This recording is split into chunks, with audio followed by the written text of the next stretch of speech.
Gaza में Israel के हमलों का सिलसिला जारी है। कुछ दिनों की जंगबंदी हुई, लेकिन मुकम्मल तौर से जंगबंदी तमाम तर कोशिशों के बावजूद भी नहीं हो पा रही है। और इसी बीच एक बड़ी खबर सामने आई है कि इजरायली वजीर आजम नेतन्याहू के एक सलाहकार का कहना है कि गाजा में जंगबंदी कल होगी, लेकिन इस शर्त पर कि हमास अपने कैदियों को रिहा कर दे। उधर हमास के लीडर ओसामा हमदान ने एक बार फिर से कहा है कि जब तक इजराइल जंग बंद नहीं करेगा तब तक इजरायली यरगमालियों को लेकर कोई बातचीत नहीं होगी। ओसामा हमदान ने बैरूत में एक प्रेस कॉन्फ्रेंस के दौरान कहा है कि अगर इजराइल अपनी यरगमालियों को जिंदा वापस लौटाना चाहता है तो उसे गाजा पट्टी पर हमले को रोकना होगा। इजरायली वजीर आजम और उनकी सरकार एक ऐसी जंग में फंस गई है जिसका कोई अख्ताम नजर नहीं आ रहा है और ये गाजा की रेत में और भी गहरे धंसता जा रहा है।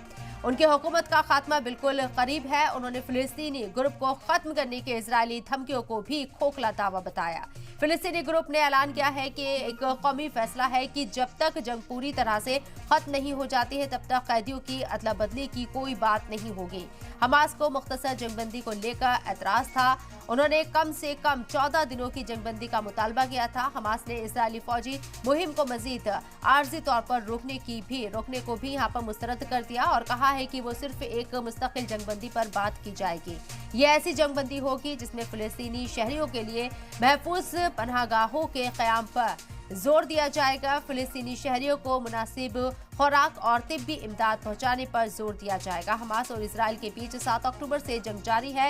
इस बीच 24 से 30 नवंबर तक 7 दिनों के लिए आर्जी जंगबंदी रखी गई थी। जंगबंदी में तोसी नहीं होने के बाद 1 दिसंबर को इजराइल ने गाजा पर बमबारी फिर से शुरू कर दी। अब तक 8000 बच्चों समेत 20,000 से ज्यादा शहरियों की जान जा चुकी है, लेकिन अक़वाम आलम गाजा में हो रहे इस कत्लेआम और जुल्म जबर को रोकने में नाकाम है।